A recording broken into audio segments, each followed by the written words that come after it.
Hello, Mr. Harrington's class.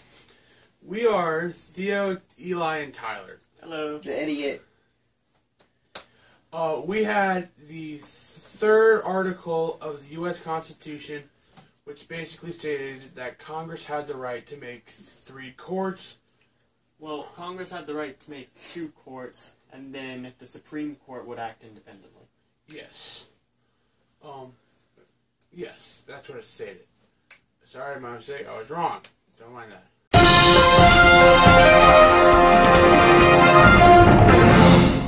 Good evening, New York, and welcome to the New York Political, your local station for all political events pertaining to you. And today we're talking about Sonia Sotomayor and her nomination onto the Supreme Court justices. Sonia Sotomayor has an extremely impressive resume in the judicial system, but will that be enough to become a Supreme Court justice? It included attending Princeton and going to Yale Law School and graduating in 1979 with her justice degree. From there, she went on to work as an assistant district attorney under Robert Morgenthau. Then, in 1991, President George Herbert Walker Bush nominated her for a seat on the U.S. District Court of the Southern District of New York. And then she went on to win the vote and became the actual judge of the Southern District of New York. This made her the youngest judge in her district and the first Hispanic judge ever to work in her district. And during her judgeship, she had several important cases, such as Silverman versus Major League Baseball Player Relations Committee, which ended one of the largest baseball strikes of our era. And then in 1997, President Bill Clinton nominated her for a seat on the U.S. Court of Appeals for the Second Circuit.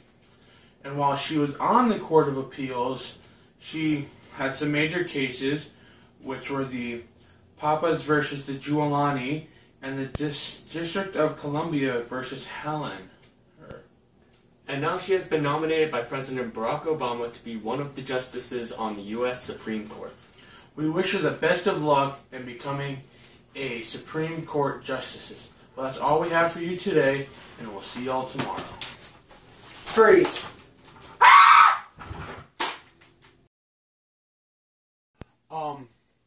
So the 3 courts that were made were the Supreme Court, that's independent. We have the District Court, which is the lowest level of the court.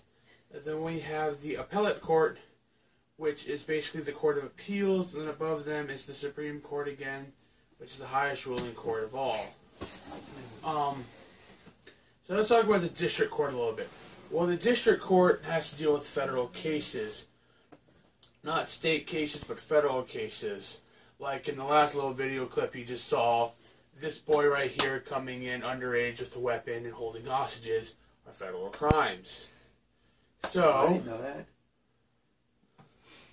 that. Unfortunately now, we have to report them. No, we don't. But, so, the federal crimes usually go to the district courts. These district courts are mainly for, So district courts are for your general federal offenses, but not the severe cases like state versus state, international, because those go directly to the Supreme Court. Yeah. So for your district court cases, you'll have your judge, who is usually elected for a 6-year term, and your jury, which jury duty just like state courts. Yeah. So one case that we found had gone to a district court was the United States versus $4,266.75. So in this case, a man was charged with drug trafficking and had $4,266.75 confiscated by the federal police. it was apparently in his pockets at the time. So, and the cop found it and confiscated it, and then the guy got arrested and sent to jail. Where, some other crap happened, he got in more trouble.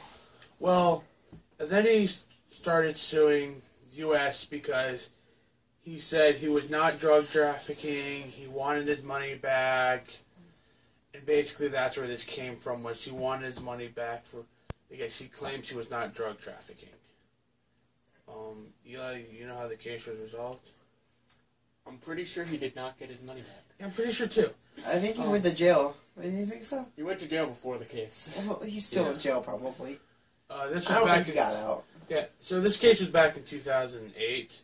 Alright, so the next level of court we have is the appellate court, which is the court of appeals, which isn't technically a court. Tyler? Oh, hi. So, the court case, we have an example for this is kind of a more funnier one, because it has to deal with Tom Brady. So basically, was it last year's Super Bowl? It was the year before last year's Super Bowl. Tom Brady was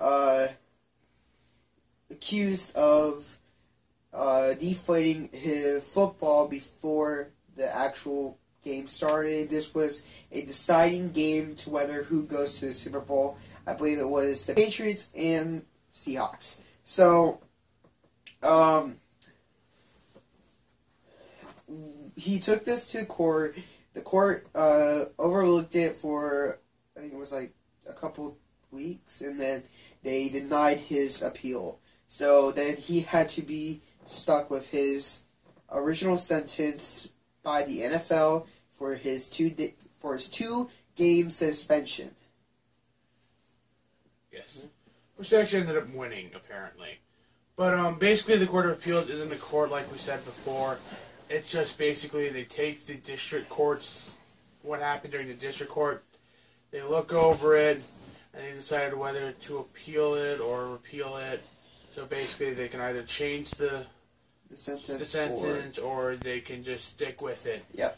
And if they still don't like it from there, or they have a lot worse thing happening like treason, some of the other major ones listed in the Constitution I can't think of at the moment, would then go to the Supreme Court. It's the highest ruling court system out there.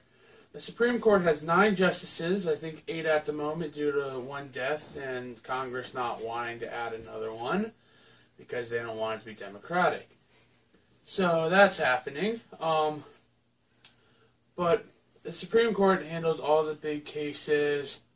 A good example of this was a United States versus Texas, where basically they were trying to deal with immigrants and their children, whether or not to have to kick the children out too or keep them in. Well, they were already keeping the parents and children in the country at the time. Yes, they're keeping them both in. The point of this case was to get the immigration system to have the child who was born in the United States stay in the United States with their citizenship, then the parents who don't have citizenship to be deported back to their own countries. Eli, you know how this case ended? So this case ended with a 4-4 draw in the court, which, with the absence of the 9th member, meant that it would just stay the way it was. They didn't really pass a new judgment. Yes. So, also with the Supreme Court, you have, instead of judges, you have justices. In order to become a justices, you need to be recommended by the President of the United States and then approved by Congress. Like we mentioned before, the Sotomayor actually got recommended by Barack Obama and then added in by Congress, and now she's now Supreme Justice. A few things we can say about federal courts and crimes in general is that, well, one, crimes can range from a variety of things. Like a couple examples of a federal crime would be aircraft hijacking, kidnapping, bank robbery, nudity, tax evasion, and a whole bunch of other stuff, including killing a president, which I thought was kind of common sense. And then, how do justices get out of their term? Justices have terms that basically last for life, or they can retire if they want to. And when there's a vacancy, you put in a new justice, and they get terms for life or until retirement. Unless Congress says, we are not going to look at that. Yeah. For district court, you need... What is it for district court that you needed? For district course, you need to have passed law school and the bar exam. Oh, yeah. To have earned your JD. And then you needed a recommendation from a high political figure. And then you got voted, and then there was a vote. And depending on the vote, you either got accepted as the district or not. And each district only has one judge. So, yep, that's how that went. And, well, I think that's it. What do you think? And then the appellate courts have 3 judges for each circuit, and they never have a trial. They have a term limit. Yeah, they have a term. One more thing we can add to the Supreme Court stuff is that the Supreme Court, when there's cases like between one state and another state, that doesn't go to the district or appellate court because it's a too big of a case for them. So that would just go straight to the Supreme Court and skip the first 2 stages. Yep, and that's basically the 3 courts that we have. Well, that's really it. Yep. Bye. Bye.